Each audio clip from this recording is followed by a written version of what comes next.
Hello, everyone. It's time for some Sunday night fun with your cranky, crazy two gals and a book. Well, actually, we have a guy in there, too, somewhere. But tonight, we're going to pull out the old standby and we're going to old school.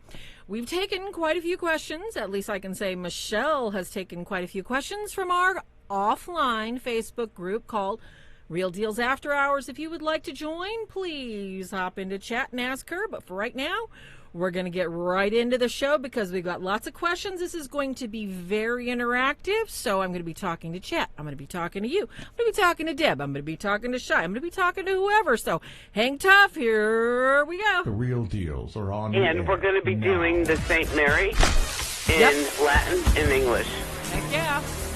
And now, live from the Swords of St. Michael Studios, it's The Real Deals. Kenneth at Bear Rose Deal.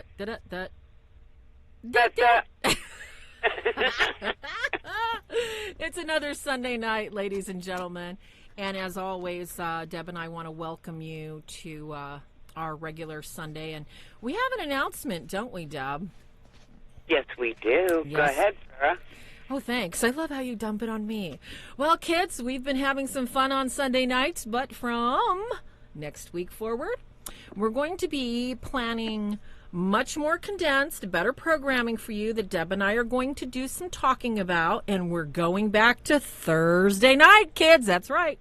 Same time. Our old-fashioned Thursday nights. Exactly. Remember that? Oh, my gosh, Thursday nights. Wow. I wonder if all our old Thursday night people are going to remember and go, oh my gosh, they're back. That'd be so cool. Okay, so before we get into the show, you guys, we had a reminder tonight, Deb. I was telling you about it, that basically there is a horrible, horrible wet weather system, storm, Cat 5 hurricane about to hit the coast. Now, this is the coast of the United States of America. And the Bahamas, they're saying this is the worst one ever, okay? So, what we need to do, kids, is we need to get them in prayer. We need to keep them in prayer. Tonight, what we're going to do, we're going to make sure that we, after the St. Michael prayer is over, I'm going to pray a Hail Mary for them. So, I'll remind you, Deb, remind everybody, after the show's over, if you could add your own prayers or whatever tonight to keep them safe. Here we go. We're going to go St. Michael, and we're going to do a Hail Mary. So let's dive in, Deb. Do it in Latin, yes. And then I'll do it in English when we do the Hail Mary. Fabulous. All right, here we go. In nomine Patri et Filio Spiritus Sanctus, sic ut erat in principio et nunc et semper et saecula saeculorum. Sancta Michael Arcangele, defende nos in prelio, contra nequitiam et insidiis diaboli est presidium. Imperere Deus supplices trepamur tuque. Princeps militia celestis satana maliosque spiritus malignos. Qui ad perditionem animarum pervegantur in mundo divina in infernum detrude. Amen. Amen. Ave Maria, gratia Hail plena. Mary, full of grace. Dominus tecum. The Lord is with thee. Benedicta tu in mulieribus. And blessed is the fruit Et of thy womb, benedictus Jesus. fructus Holy ventris Mary, tui, Mother of God, Iesus. pray for us sinners now and at the hour of our death. Sancta Maria, Mater Dei, ora pro nobis, peccatoribus, nunc in hora mortis nostra. Amen. All right, Deb, we did that. Woohoo! I hope we confused everybody. I'm sure we did. And if you guys aren't confused, hang on, because you know what? We're going to confuse you. So what happened is tonight, guys, we decided we haven't done this in so long. We haven't talked about the books, all the books. Okay, give us a like, okay? Subscribe if you can, please. And if you're so inclined to send us some stamps, support our show, we have a PayPal link right here. PayPal me at The Real Deals or Patreon, okay? Tonight, we're going to dive into some old school fun. And I do believe, I don't know, did you see all the questions, Deb, in the show, in the, what is the Facebook group, Real Deals After Show? No, I didn't get a chance to look at that. Well, that's quite all right. I've got Michelle just like sent me all these questions, which is great because we have one question I have to answer from the show I did the other night first. And, you know, I want to ask you about this because I know you probably have known one or two people that have this issue, but we were talking about discouragement and demonic discouragement. And somebody had a question saying, okay, so tell me, is compulsive spending possibly demonic? What do you think about that, Deb? Repeat that. Is compulsing what? Compulsive spending, is it potentially demonic? What do you think? It could be. It very well could be. Mm-hmm. I would say, because sometimes I feel like that. Mm-hmm. I know, it's like the fun that never ends, right? Just whip out the card. And that happens to a lot of people, and that's how they get jammed up. Mm-hmm. I agree.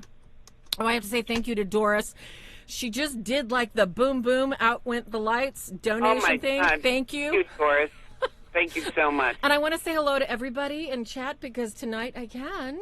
Okay, so I know there's like Brenda, Joseph, Colin, Nikki, Spa Diva. I think I saw Rosalie. I think I saw, what's his name? Tony C. I didn't see Tony B in there. Barb, Ash. Oh my gosh, Nikki. Yay, I'm so glad you guys.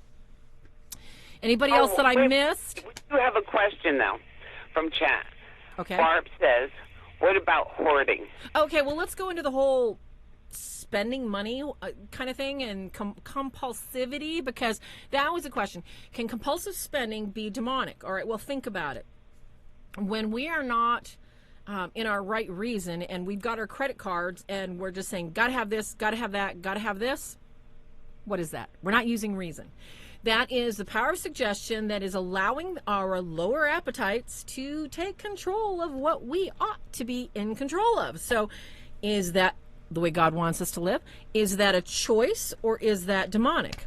We ultimately have free will, and we ultimately do have the choice. Exactly. I have the demonic wants you to go into debt so that your life goes down the drain. Exactly. Just give it all up. So it might be based in the demonic, but we do have free will. So let's say hello to, we got a BZ in there. I thought that was B52. Oh, that's Rach. Hello, Rach. Quarters Eye, good to see you. Bernard, it's always good to see you. I love it when you talk French. Michelle's in there. And that question you were asking, Deb, I want you to answer it first. Okay, now about hoarding. Yes, about hoarding. What do you think about hoarding? Because you know, hoarding has to come from a deep-seated need that there's never enough. When you look at somebody and you see that, you know, their garage, their house, you know, stacked with magazines, papers. I've seen the TV show. Are you kidding me? It's like the obsession, and I believe that has something to do with the demonic, because the person is so hurt and crushed because someone has passed away, and they don't know what to do with themselves. So they start collecting things. And they don't care how they live. And who more than the demonic would like to see you live in a hovel? Exactly. Okay. So what are you doing? What are you doing? Okay. First, you're creating chaos. Okay. Because when you have that much, what's that? I didn't say nothing. Oh, well, I was just making the point that if you are going to fill your entire space with that much chaos, what are you doing? You're creating the perfect environment for what? Cockroaches? And not just physical cockroaches. We're talking spiritual cockroaches. Okay, say hi to everybody. Hello, everybody. This is my dog lady. She needs some new bones. Thank you, Doris. We'll get you some new bones, baby, eventually. Love you, baby. Okay, goodbye, dog. Sorry. Anything that's dirty and filthy, the demonic love. Thank you. And we're talking, hello, people, if you're not listening, dirty talk, dirty, filthy mouth. And, okay, I have been known to say the S word and the F word from time to time. Is that a clean word used? No. But it is not, it's a vulgarity that leads to potential sin.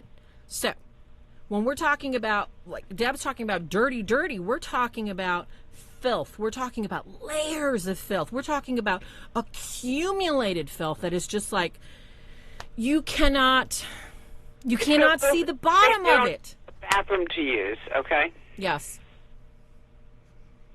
Where they end up wearing diapers and they just throw them all over. I mean, I've seen it. And it's not a pleasant place, and you know the demonic is working through them and on them. Yeah. Because of their past life, of what they endured, or their losses that they've had. These people do have mental issues. And who better to attack somebody with mental issues? Mm-hmm. Oh, exactly. The demonic. There Precisely. You go. Okay, so we got a bunch of questions. So I am going to refer to Miss Michelle's list that she gave us. Okay, so listen to this one, Deb. This one's pretty heavy, because what she did was she gathered these questions from the group. Yeah. And this is a really good one, and you and I have dealt with this a lot.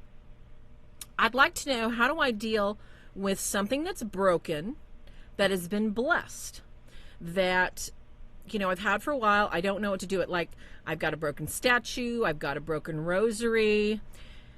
That's part one. So how do you deal with broken, blessed items, Deb? Well, I still continue to use them as long as I know they're blessed. Yes. I'll put them in a garden, or I'll put them in a planter so that you can't see the broken part. Or if it's a rosary, beads that are broken or something, yeah. I'm handy, so I would repair it because I also make jewelry. But I wouldn't throw it away. Anything that's blessed, I don't throw away. No, exactly. And, the beautiful thing about this is, you can use it for other places. Precisely. Now you're getting to my point. I'm so glad you went there. If you do have, a lot of times broken statues, there's no reason why you can't repair them. Or when I was growing up, they used to put grandma's scarf around them, or they would put some piece of clothing so you didn't see the broken part so bad. And the broken rosaries and the broken scapulars and stuff like that, they would be sewn into clothing when people would travel. They would be sewn into carpet bags. These blessed items that were venerated were so rich with the prayers of the faithful that you didn't throw these away. You kept them. You put them underneath your mattress. You put or in them, your pillowcase. Yes. Or, you'd pull out a drawer and you'd shove it underneath the drawer because you would want that blessing to still be imbued in your household. So don't throw stuff away, darlings, please. No. It's Gracie Torres. Oh my gosh. She is like one of my earth angels, Deb. She is a total sweetie. And, wow, she made it. I'm so excited.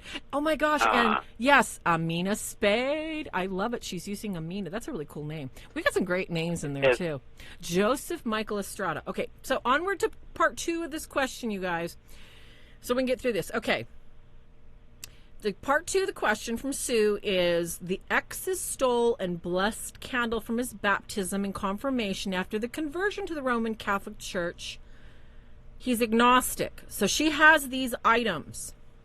What should she do with them? Okay, now this is an ex, okay? So he's obviously fallen away from the faith. These are his items. What should she do with them? What do you think she should do, Deb?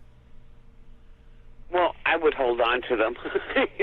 I wouldn't part with them. I wouldn't part with them either. I'd be like, I'm not throwing this away. I don't care you're an ex. You can just go, but I'll keep your stuff. Exactly. Get rid of the ex. That's right. Keep There's the door, baby. Item. There's the door. Don't let it hit you on the way out. Yep. Get rid of the ex. Keep the holy blessed items. Exactly. Okay, we got a quick question from the chat room. I want to grab it real quick, Deb. It's Nikki. Okay, was that it? No, if the piece is broke, don't fix it. No, this was not Nikki. Okay, the quarter's eye. Is it okay to take blessed crucifixes when you move? Okay, what would you do with a blessed crucifix? I'm not leaving it for the next person. Absolutely. Take a blessed crucifix with you when you moved. That's not a doubt in my mind. No, I know, right? Is that cute? Thank you for the question, you guys. Thank you for the $5 donation. Oh my gosh, you guys are so sweet. Brenda Van Weasel. Post your questions, kids. And don't forget, please give us a thumbs up. Like the video so it goes up into the top of the, the Wheel of Fortune thing. And click on even if the notifications. crucifix isn't blessed, take it anyways and go get it blessed. There you go. Oh my gosh, Colin, is your mother watching this show? Did you see what he just posted? How about holy water on undies and socks? Who goes there? You're going to bless yourself. You're not going to bless your... Where's my holy water? I need my holy water. Oh, no. This is not flash dance. I'm not dumping the bucket or anything. Colin, of course you can put holy water on your undies and your socks. I would just, just use it like cologne, okay? Come on. You can use it everywhere. Okay. Bless your undies in case you think you're going to have an accident, okay? Oh, Ken would be rolling, Deb. He is rolling right now. I can tell you that now. He would say, don't you two even go there. Don't you guys even read that out loud. Oh, Ken would be so mad right now. He would. Too bad. He'll just have to get over himself. Okay, next question. We'll get to another one. On duct tape shoes. Oh my gosh, you guys are funny. Okay. Nikki has a really good question. I think this is pretty appropriate because even though we are working out of the Catholic Demonologist, I have to tell you, thank you, Zulma. That means so much. You guys, I hope you guys stay safe in Florida. We'll be praying for you tonight. But I have to say, Deb, when I met Ken years ago, I had left the Catholic Church. And a lot of people don't know that. And Ken was kind of like the yin to my yang, because he had all the Catholic stuff down, okay? He had studied all the Catholic demonology. I had some of the Catholic stuff, but I was I had the Christian stuff. I had all the myths, the legends, all that kind of stuff in my back pocket. So when we're talking about holy water, efficacious for people that aren't Christian, the most beautiful blessing, I have to tell you, and you have to remember this. Yes, you can drink holy water to cure illness. What you have to remember always is the deposit of faith, de fide, that's been planted in you. It's in you already. So, you haven't been baptized. So you haven't been exposed to God. Or let's just say, maybe you kind of have been brought up in, I don't know, maybe kind of a little Christian, kind of not Christian. But somebody says, here, why don't you use some holy water? Because, make the sign of the cross. This will be good for you. It works like nothing else. This is not a talisman. Because if you have no faith, it is nothing more than smacking yourself in the forehead with a rock. Okay? Might even feel better, a rock, because it'll wake you up. Like I just said, you have to have faith. Precisely. So, your faith opens doorways that you can't see. Your faith activates angels that you don't even know. Ashley, thank you. Thank you, Ash. Oh my gosh, you guys. That's so sweet. Thank you. Exactly, Joanne. Catholic is Christian. The point I'm trying to make, though, here is that a lot of Christian faiths are kind of shy of what is. They understand the blessing of water. They understand the blessings. But the question was, thank you, Nikki. The question was specifically, will holy water work on somebody that's not Catholic? And of course it will. It will work according to your faith within your heart. So if you believe it's going to cure your mother, your faith can do that. What did Jesus Christ... Oh, Colin, thank you. Okay, what is this? Because we answered your question. Is it Nikki or Nike? Thank Nike? you to her, too. Nikki, thank you, dear. Hey, Tina Genovese, yes. Faith, hope, and charity. But it's so much more than that. What you're looking at is the ability of your heart to look to God. Just like the woman who had the issue of blood. All she did was she just grabbed onto Jesus's cloak and she says, if I can just touch him, I'm going to be healed. You know who Jesus was? She wasn't. They didn't say she was a faithful Jewish woman. They said nothing. Just that she believed. She believed. And that's all you need for the holy water. Did I say enough about that? I think so. Okay, we have another question. Okay. Joseph wants to know, he's 38. I'm He's not just a confirmed. puppy. Why does it take so long to be confirmed at my age? Because you didn't go through all the steps yet. Oh my gosh. Well, yeah, we have one group for the senile citizens. We have one for the kidless. Oh gosh, Deb, come on. We gotta come up with something better than that. Actually, let me tell you guys something. When you are already baptized in the Christian faith and you want to come into the Catholic Church, and the wait time is anywhere from, I don't know, what is it, 8-9 months?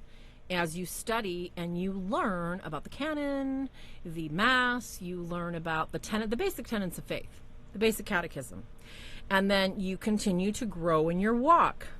So, if you haven't had anything, it might take you probably about 1.5 years because they want to make sure that you have the basics of knowing why you're asking to be baptized. And that's not always easy to dive in. And I'm sorry it's taking so long. I do understand that years ago it used to be that a priest would sit down and go over these things with you, and it might take 3 months, it might take 6 months, depending on your level of understanding. Well, today, because we don't have that many priests to sit down with people individually, they've created a program to catechize large groups of people that are usually run by a lay minister, somebody in the church that can help them, so that the priest can step in. Usually this person has a master's in theology and religion.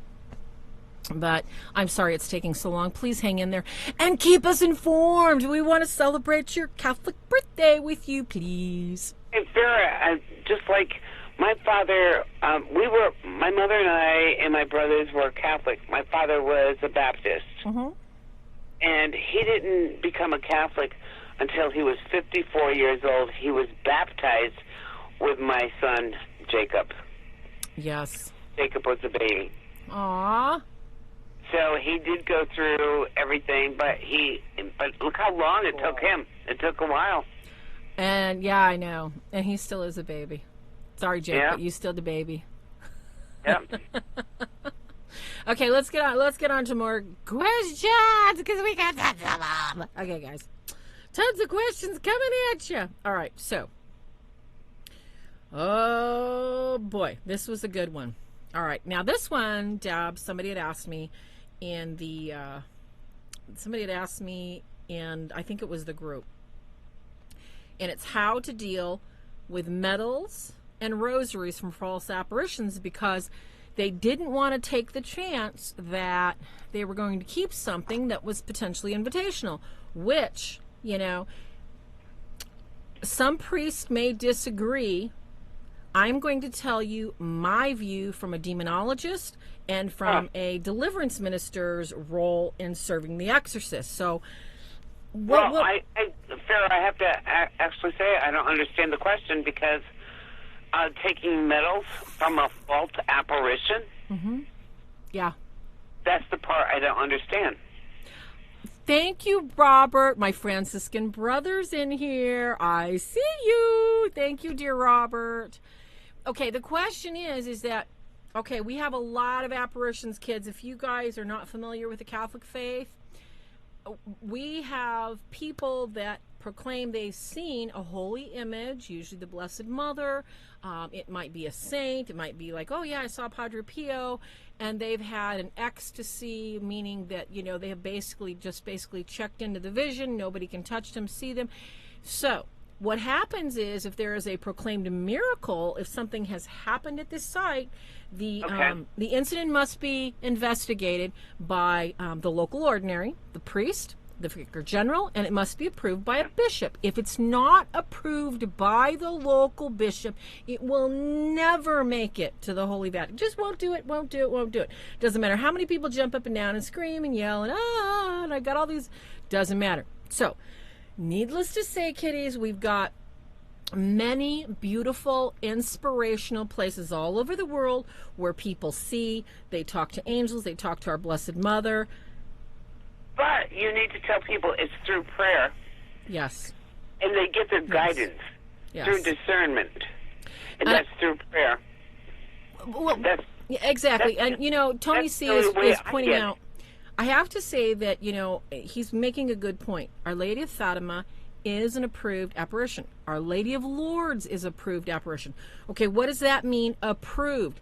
It means that all investigative merit and judgment has been applied to the incidences of reason, of science, and of the fruits of the actual original apparition. I think this is where people get confused because they say, well, so-and-so got a conversion there. And well, they may have.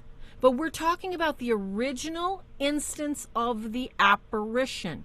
If it is not approved, personally, I do not recommend you placing your deposit of faith in that apparition.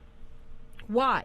Because it is better served, in your own church, and with approved apparitions, such as like we were talking about, Fatima, Lourdes, Akita. So what do we do? Here we go. What do we do with these medals and these rosaries? Now, some people are like, well, I could never hurt a rosary because somebody prayed on it. All right, so if I bring you, let's say I go to a Zumba class and they start doing yoga. And somebody says, here, have my yoga mat to do your Zumba. Oh, hell no. Do you see the point I'm making? It's like, okay, so I'm going to bring that yoga mat in my house and I'm going to exercise on it? What is this all about? This is what you have to see spiritually. Oh my God. And what did they have that, a poor dog or doggy style? I don't know. I don't know. I don't either. Nope. Exactly. So if we have to compare apples to apples and oranges to oranges, what you're looking at is an apparition that is not approved, an apparition that is potentially, oh my God.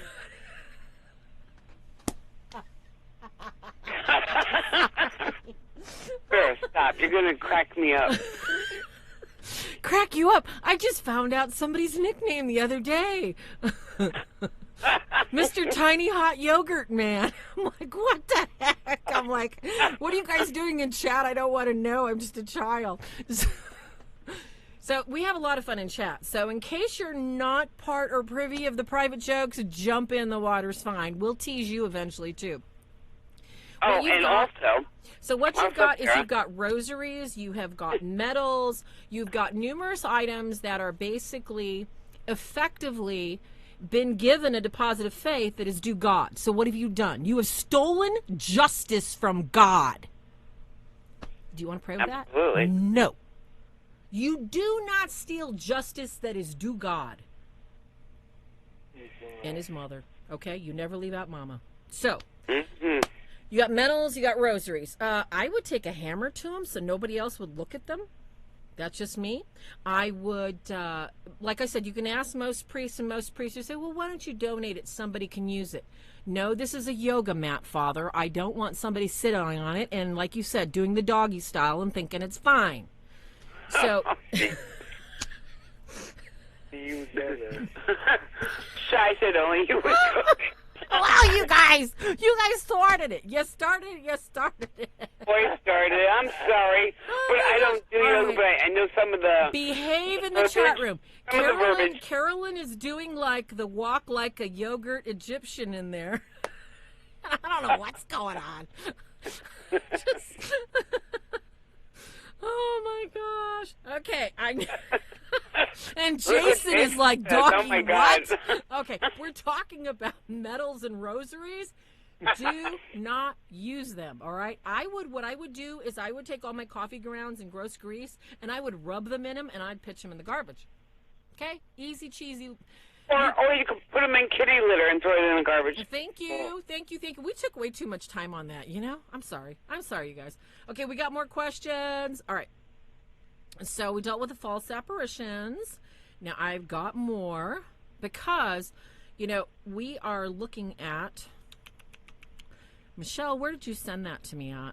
Isn't that terrible? Michelle just goes, oh, here, I sent you all the questions. Okay, I'm looking for her, Michelle. I tell you what. No, she's great. She's fabulous. Her, Carolyn, and who was it? Her, Carolyn, and who was it? Spa Diva, and I think Tony C. They got this chat room going for everybody. So it looks like it's going to go pretty good because everybody has a great time in there. This is a good one. Doris. Oh, my gosh. Doris. Oh, my gosh. Shy and Deb, you guys have to check in on this one because you guys know firsthand what goes on with the little ugly things that run around. Okay, so Doris's question.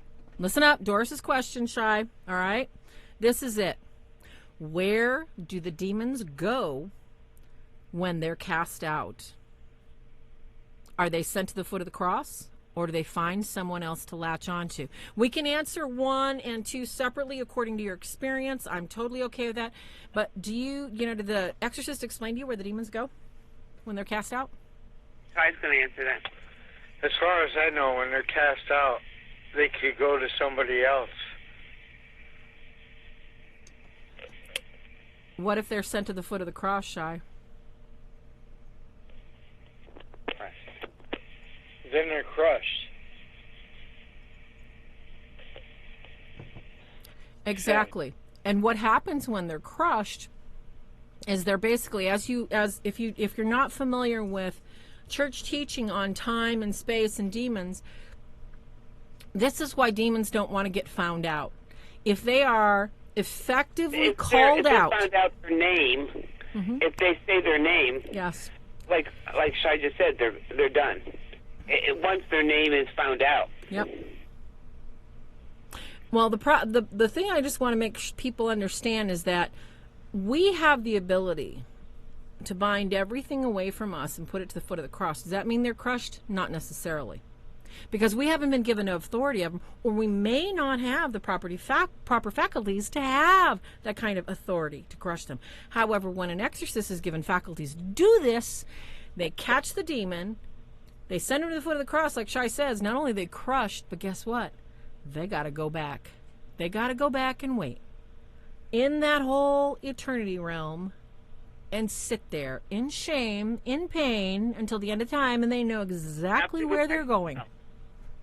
Exactly where they're going. So, okay, so when we're talking about the demonic, what we're looking at, the second part of the question is, can they find somebody to latch onto? This is a good one because I agree with Shai, is that when you have, and you know what, if I'm making you upset, it's too bad, so sad. When you think that you have... Suck it up. Put your big girl panty... That's right. Put your thigh highs on. Put your little, put your yogurt pants on. And understand that if you think you can go into somebody else's house and cast something out of there, chances are it's going to bite you back hard because you may not have the faculties or authority to do that. So is it going to attach to you? Is it going to attach to your crew? Is it just going to hitch your ride on your car and maybe kill your dog? You don't know. Only God knows. Yeah. And I think that when we assume that we have the power to cast out, when we assume that we have the power, and I need to make this perfectly clear, I'm not talking about me and I've got voices in my ear and I'm saying, excuse me, God, get that earworm out of my ear and send it to the foot of the cross. That's me. I'm talking about my legal authority and faculties to cast something away from you. When I walk into your house, when I go to help you, I don't have that authority. I haven't been given that authority by my bishop. And a lot of people think that, well, just because, I can help you by doing, the minor rite, I can help you say the prayers and this and that doesn't give me authority. And when people come into your home, or let's see, and somebody jumped on me too. I have to talk about this. Somebody talked to me the other day, you guys, about Skype exorcisms and says, well, Father Amorth did Skype exorcisms all the time. And you're saying demons can't be removed from Skype, blah, blah, blah, blah, blah. Okay, now let's get something really clear. When I'm talking about that, no, I don't believe Skype exorcisms are efficacious nor long-lasting, I'm talking about people that say, I've got $50. I'm going to get myself a certificate that says I'm a minister. Or, better yet, I have got a few $100s. I am going to pay a nicer level of ministers for my credentials. I'm pretty educated. I know what I'm talking about. Whenever, and this could be any pastor. I'm not knocking education or anything else. If you do not have faculties directly from God, there is no exorcism, there is no deliverance, there is nothing but very sad, very tormented people. There's no such as Skype exorcism, in my opinion, because I've been through many exorcisms. Oh, yeah. Because the actual exorcist priest actually has to do laying of the hands. Exactly. And laying of the cloth. Precisely. And that actually covers the person with their authority. Exactly. So anybody who believes in Skype exorcism is BS. I agree. So, and not that we're knocking your belief if you believe you've been healed by a Skype exorcism, because what did we just talk about? We just talked about the woman that grabbed onto Jesus's cloth and said, if I touch this, I'm going to be healed. Your deposit of faith can heal you. What we're talking about is the right and the authority of people to say, oh, sure, Skype me, and then start splashing water on the screen and say, oh, yeah, you're healed of all your demons. I don't believe it works. Do I believe that someone could call Father Amorth and have him potentially do a minor rite or some sort of deliverance on the phone? Yes, I do. Do I believe it could help? Yes, I do, because he was given faculties. But that's rare. Okay? So, solved that one, didn't we, kiddies? Next one, Philip. Oh, my gosh. Hey, Michelle, everybody in chat, anybody got any questions? Oh, here we go. I love it, Jason. Hang tough. I got your question. Do you see that, Deb? Jason, JB? No. Okay. Yours is different than mine, Farrah. Okay, it says, well, probably because I have top chat, I don't have, the chat thing scrolling. I was supposed to put it, you guys have to put live chat so everybody can see everything. All right, so there's live chat. Now, I've got a question from JB. Let's see if I can scroll up and get it. Can a demon give you ideas that you are called and have authority, but really be setting you up for failure? Of course. Absolutely. Okay, let's see. How many different ways can we say yes? There's too many yeses to that one. Everybody's like, yes. So well, like Shai just said, the demons disguise truth with lies, of course. Yes. And I think that, yes, Father Amorth is deceased, Joanne. Well, when he was alive, he did do deliverance over the phone. What we're talking about here, though, and this is something I wanted to bring up that was really cool. I can't remember. Oh, yeah, I was reading it in one of the books that I use for, when I write books. I've got a lot of reference materials. Like she was saying, Father Amorth, he's dead. Got his books. Hold on to that question, Quarter's Eye. Can demons manifest during the day, or is it strictly at night? Perfect question. The point I wanted to make to you about the presumption that, let's say that you believe you have the authority. I can go in and I can smudge, I can smoke this house, I'm going to clean it of energy. Where did that presumption come from? Where did this belief come from? Did you study in a theological school 3, 4, 5 years? Did you have mentors? Did you have spiritual directors that anointed you, that from a legal standpoint within your faith system, whether it's Lutheran or Baptist, that they anointed you and they put you through the process that you will have the authority, the backing, the faith, and the prayers behind you to cast out demons? As Jesus, told the disciples when, they saw those other people that were Jewish that were casting out demons and said, hey, stop them, Jesus, don't do that. They don't have the authority. Jesus says, oh, no. Don't stop them. Because he that is for us can't be against us. Did that mean that they had the faculties to kick out demons? Yes and no. We don't know. God awards and appoints those that he qualifies. He doesn't qualify all these people that are already qualified for whatever they want to do. He's the one that gives the faculties. So where do people get this notion? Usually it's pride. And that's what we see a lot of, Deb, is we see a lot of people that just have these levels of, I can do it. I can do anything I want. I know my stuff. I've researched, et cetera, et cetera. I think that's the biggest problem. Wouldn't you say? No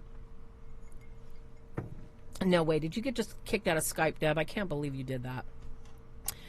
Deb, you're going to listen now. What am I going to do with you? Night, Brenda. Have a good night. Lovely. I just lost Deb, you guys. This is no fun. How can I have a show without Deb? Look at what you do to me. You just hung up on me. Oh, your phone died, didn't it, Deb? I see how you are. Okay, now. Exactly. Faculties by a priest. There was this great question I didn't want to lose. So I have to scroll back up to find it. Give me a little patience. Okay, now where was it? It wasn't Tony. It was Quarters. Yes. Can demons manifest during the day or strictly at night? Oh, mercy. Oh, mercy. Now, what is a manifestation? There are, and if you want to understand, whether you're Catholic or not, if you want to understand in depth about the mystical experience and manifestation, I would suggest getting Padre Pio's book. Oh gosh, and it just went out of my ad. But there's this great book where he describes mystical experiences. So let's talk about what a manifestation is, okay? Quarters? A manifestation is the physical embodiment of something that we hold real, like this book, okay? That's a physical manifestation. Now, there is also the imaginative, and I forgot, Padre Pio had like 3 or 4 definitions of potential manifestations. The manifestations that you're talking about for the demonic, as we already know through history, through tradition, the magisterium, through the eyewitnesses of saints, through many cultures, demons can mock, demons can imitate, demons can take on the forms of, and this is what Thomas Aquinas says, all nature is subject to the fall. And what was the fall? The fall was St. Michael, the lower angel, kicking out all the higher angels that said, I ain't doing this, I ain't serving, non serviam. He kicked those angels out of heaven. And what happened? God sent him here. So if all creation is subject to the fall, what does that mean? A demon can manifest as your favorite bird on your windowsill. A demon can manifest as a tree. A demon can manifest as, a dog. A demon can manifest as a child that you never had. A demon can manifest. Demons watch us constantly, right now. They're right around you right now, watching. I mean, are you having some Jack Daniels and 151? Are you munching on popcorn? They're watching every single thing you choose, you look at, you love, you like, and they're making little notes.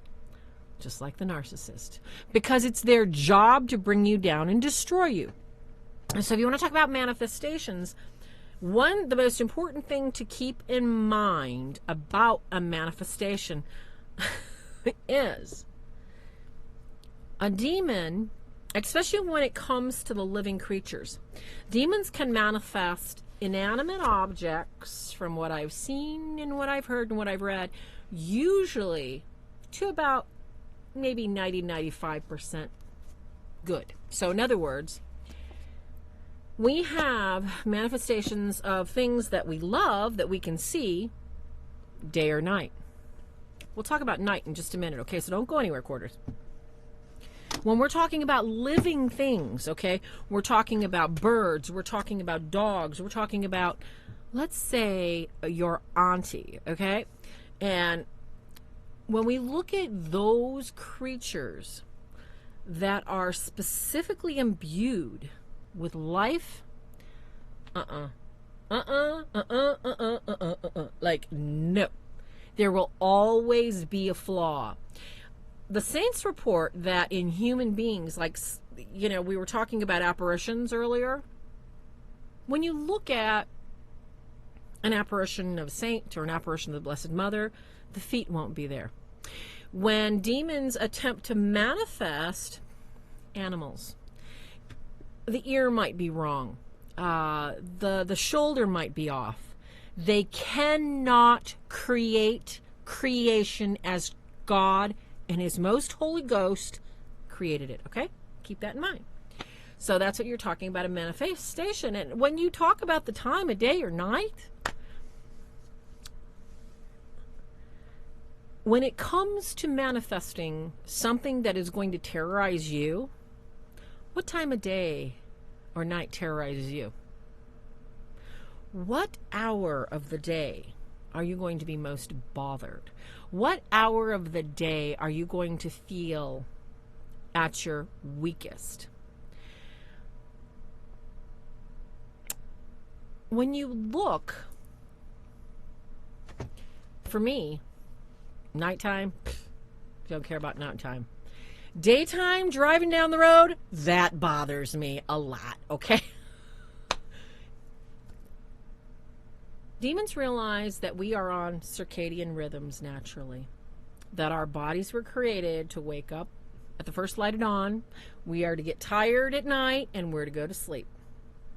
So they know about the time that we start winding down and we're completely in our beds and we're asleep, about 2 or 3, 4 hours later, when we are releasing the most amount of human growth factor, that's the time to do the pss, pss, pss, pss, pss, pss, pss, pss. This is what you want. You want to look at porn. You want to go gamble. You want to go over and knock on the neighbor's door because you got a crush on her. This is what you are going to be bothered by. Not so much the manifestations, but the whispers and the suggestion. That's the problem. So, I hope I answered it. On to Jason's question. Your mom had a friend, Jason, who was a medium. And when he was relaxed after a few drinks, his expression would change. Ugh. And then he would tell me to send my guardian angel away. Well, let me tell you something. Vivo Cristo Rey, good to see you. I'm so glad you made it tonight. Deb just dropped out. Her iPhone died. What you're looking at when you're looking at somebody that channels spirits like that, basically they are allowing themselves to be an open channel for any kind of demonic that enters or comes in or is available to come through in a human voice form type of thing. They're opening themselves up, and that's insane. So that's a good idea. When you're worried about manifestations or you're worried about bad dreams and that sort of thing, get yourself some holy water, make the sign of the cross over yourself.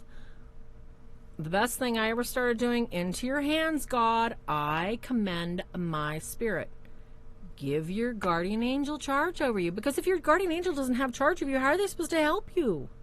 And you have to do this every night before bed. So make sure that before you go to bed, you seal your dreams. You ask your guardian angel for specific protection during your dreams, because that is going to be your biggest help. Why do you think you have a guardian angel? Okay, Michelle, do I have any more questions? Oh, your phone died, Deb. I just love you too. Your phone died. Oh, Deb. Oh my gosh. Yes, Carolyn, it's good to see you too. You better get a new one. How are we going to continue to do the shows? All right, more questions. Okay. All right. Now, this one's about mental illness, kids. Okay, this one was texted to me, and this is one, okay, I think this one is Doris. All right. Now, can postpartum depression, where a mother kills her children, actually be under demonic influence? Well, think about it. The sad thing about demonic influence, thank you, Tony C., or should I say, Tiny Yogurt Dancer. I can't believe what these girls call these poor boys. When you have a woman that is looking at her children like they are a problem and they are in the way, hello? Oh my gosh, I could only have one child. I would have given anything to have more children. I can't imagine what is going on in a woman's mind that says, well, I think I better, toss these kids in a suitcase and pitch them in the lake because I'm not going to have any fun, no going out for me, no dancing, no nothing. So think about it. Demonically influenced. Number one, and this is a good one, because a lot of times you think, well, maybe she's just a narcissist and maybe she just wants her own life, and there is nothing wrong with wanting some adult time when you're a parent. However, this is taking, this is taking yourself and your needs to a degree that is not normal. It is not in right reason. It's not. I'm sorry, Carolyn, I got it wrong. Tiny Hot Yoga Dancer. Okay. I just don't get these nicknames here. When you've got a woman who actually considers hurting her children and she's not seeking help, what is she listening to?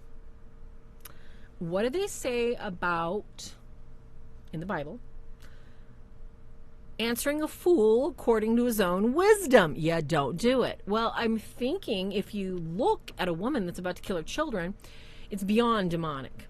There has to be some sort of already planted seed within her mind that would even lead her to believe that she could get away with murdering her own flesh and blood.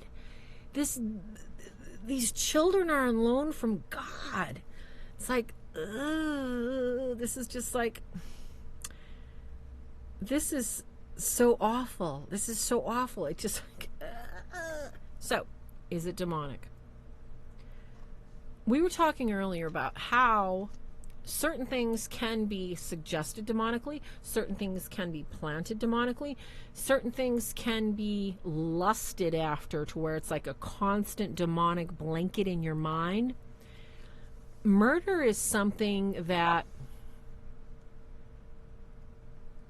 there is no reason. And I don't want to liken this and talk about something that some people are very sensitive about suicide. These people don't have right reason. Whether it's somebody that is committing suicide or whether it's someone that is killing their children, these people do not have right reason. Does that excuse the action? Does that make it okay? No, it does not make it okay. A lot of times you'll look through the case histories. I used to study serial murderers for reasons we're not going to go into. And when you look at case history, you're going to see there's a pattern there that after the murders have been committed and after everything is said and done, these people have either holes in their memories as to why they did it, or they cannot believe that it was them that did it. What does that tell you? Yes, it was demonic. Very demonic. It was demonically suggested. It was demonically induced. So, bottom line question, is it demonic or is it mental? I think it's both. I do. I got this cool new cup my son bought me. It says, eat, pray, and slay. Woohoo! I'm slaying tonight. Okay. All right, the next question. All right, thank you so much for getting all these questions for me, Michelle. That's so nice of you. I love it. Thank you. Okay, now, this one is really good because we've been talking about, mental illness and that kind of stuff all week. All right, so This question is, now, what is the number one thing that would lead an investigator or somebody to believe that it isn't mental illness, but it's really a demonic attack on someone? So I'm going to assume what she meant by that is that when you're looking, because we have to go to square one. We have to go to the main invitation. Where was it? Where did it occur? How did it occur? Sometimes you don't get there because there are so many external factors that are interplaying with the circumstances of whatever happened. So let's just say a woman knifes her husband to death. No affairs going on. She's just done with him. Like I just read about this really interesting case where this guy got sick and tired of his girlfriend and he buried her in a TV box. I was like, okay, a TV box? Come on. So you have somebody that's committed a grievous crime and you're looking at it and saying, well, let's add all these factors in. Okay? She was an abused woman. She was beaten on a regular basis, right? She was under stress. She lost her job. How do we know if it was mental illness, and how do we know if it was potentially demonic? Now, when we look at all the factors that go into something like that, we know as human nature that human nature is a fallen nature. Human nature is not perfect. We are not perfected yet here. So, what does that mean? That means that since we already possess the ability to do wrong and to do evil ourselves by volition, okay? Not commission, not oppression, not possession, volition. In other words, of our own volition, we can go ahead and jump in and do it, all right? So, you're looking at a person that killed somebody. For what? What was the reason? Now, this is why our court system separates an act of passion done in the heat of the moment. Say, your case is, her husband just walked in. She just saw his account that he spent, like $350 on flowers, bought her a fur coat. And he comes in the door and in a fit of rage, she's sitting there chopping up stew meat. And he comes up behind her and says, hey, baby. And she picks up the knife and goes, that's an act of passion. That's like, woo, shouldn't have done that. Didn't think. Is that demonic? Potentially. But was it intentional? Here's where it gets really, really murky because A, she may or may not remember that. B, it could be demonic. And C, it could be a combination of all the stress of suspecting her husband was cheating on her and she chose to stab him in the face. I have yet, and I have never come across a case in my whole life, from kids to teenagers to 20-somethings on up, where both were not involved. And the reason is this, because anxiety is not normal. Anxiety is not, it's not part of our personality. And when the demonic can start working on us, that's the first thing that's going to happen is we're going to be uncomfortable. We're not going to sleep well. The demonic is going to get to us in ways that throw us off balance and don't allow us to think normally. So I hope I answered that pretty well, because when I look at these cases, there's so many factors to be looked at, to be weighed against. So I can't blame everything on the demonic, because we have to take responsibility for much of what we do, what we see, and what we allow. Now, of course, there are so many that they don't understand what they're following. They're led like sheep, like lambs to the slaughter, because their desires to be loved, their desires to be needed, their desire for attention. Thank you, Colin. I really appreciate that. They have such pain in their heart because they're so alone. And trust me, I'm going to be doing like some little mini shows, and I've so got this nailed, kids, because it's just like it's so close to my heart, and especially after losing Ken, and then losing my daughter. There are holes in our life that beg to be filled, and they can't be filled by other people. But the demonic knows this. So the demonic sends you all these great invitations. Trust me, I've gotten pictures, and if you keep sending them to me, they're going right on YouTube. I'm going to make a slideshow. Stop sending me pictures, people. You know who you are. But people are tools. What do I mean by tools? The demonic speaks to other people, throw you off your game, to fulfill those desires that you don't even know you had because, oh my gosh, I'm lonely, or, I don't go anywhere, I don't do anything, oh my gosh, I'm so bored. The demonic will step up and be in your playing field and give you those things that you always thought you wanted in ways that you never imagined. And pretty soon, you're sucked in. You are just so sucked into the madness. There's such a madness going on in your mind because of what you coveted and what you wanted. And this is the case of what we've talking about all night. We're talking about people that want something that they don't have. People that are denying that what they have is good enough.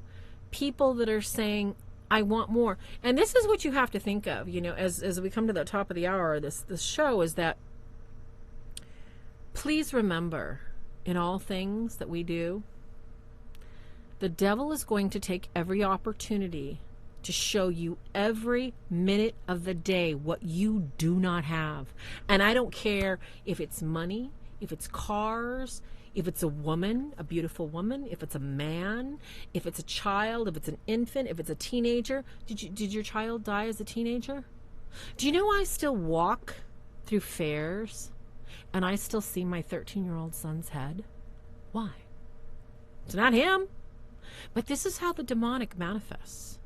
The demonic sees what you want so desperately, and it'll put it in your eyes. And all you have to do is practice custody of your eyes, look away, say, nope, not today, not playing. That's where the anxiety comes from. This anxiety that manifests itself in your stomach, in your throat, in the areas of our life that we don't even realize that we're experiencing anxiety, comes from those suggestions of things that we don't have. Why? Who said we had to have them? Who? Something put it in our mind. That's right. I need recognition. I need somebody to love me. I don't like going to bed alone anymore. Oh my gosh, I'm so lonely. Or I don't have anybody to go to the movies with. Whatever it is that you think you want, whatever it is that you think you need, the devil will be right there to show you, well, you don't have this and you don't have that. So remember that. Just remember it. Remember to say, heck no, we're not going to go there. Well, this has been a lot of fun, and it's already the top of the hour, you guys. I mean, seriously fun. I don't think I have any more questions, do I, Michelle? Deb, Tony C., Carolyn, do I have any more questions? Because I think this is it. So, demonic attacks, top of the hour. As always, kids, it is time to say goodnight. Sleep tight and don't let the bed bugs bite. I want to thank you all so much for joining me tonight and having fun with us. I'm sorry, Deb, we lost you. We had so much fun answering questions and talking about the demonic. We'll do another Ask a Demonologist Q&A because I think it's really good to get these questions out there and to keep them out, so that people can read them. Thank you so much, Colin. Thank you all. Thank you all for joining us, for supporting us. Just your presence here. Your presence here is so very important. And I can't even tell you what it means that all of you are still hanging out with little old me. Okay? It's kind of silly because this is not exactly, I don't know. So, like Deb and I said, we decided, yes, love you so much. Vivo Cristo Rey, Zulma, Nikki, Tony, Ash, Dawn, Carolyn. We love you so much. I have to tell you that this has been a journey that I couldn't have gotten through without you. Because you don't understand. This show, your participation, every single one of you, your participation, it's given me a drive, and it's given me the passion. It's given me the impetus to keep going. And it just, you guys are fabulous. I just love you. So don't forget, no show next Sunday. No show whatsoever, because we're going to let Sunday be the Lord's Day, the Son's Day, okay? Because it needs to be now for me, too, because it used to be Ken did all this stuff, and I got to go, show up and say, hi, everybody. Now, guess what? Jacob's doing like 30%. Now I'm doing it all, you guys. And Deb and I are talking, okay, what can we do? So we are going, yes, Vivo Cristo Rey, we're going to go to Thursday nights from now on. So you guys don't forget. Don't forget. All right? Thursday nights from now on, the same time, just like we used to do it, 8 p.m. And it'll be the, same show format. Sometimes we're going to do some interactive stuff like this. Sometimes we're going to do some very on-target, on-call stuff that we really need to discuss. I want you all to please pray. Yes, prayers for Florida, prayers for the Bahamas. This is supposed to be the worst ever. And you know what? Thank your guardian angel tonight. Because, you guys, without your guardian angel, yes, till Thursday. And I will post everywhere so you guys know. And I'm going to do a little show reminding everybody midweek when and how we're going to go about doing this. So never forget, the battle's won. Guess what? We're all here to help you win the fight and win it right. And don't forget, Michelle, Carolyn, Cecilia, Tony, everybody's got this great after show to continue the conversation on Facebook called Real Deals. Can somebody type it in there for me? Real Deals After Show or Deals After Show, something like that. So, and if you want some fabulous Catholic books, we've got Catholic, we've got Christian, we've got all kinds of books. They're on the site, www.prayersbythebead.com. Don't forget to hit the like, hit the bell, subscribe. And guess what? God bless you all. See you next week. Don't forget to say your prayers. Good night. The Real Deals TV show, copyright 2018. A Swords of Saint.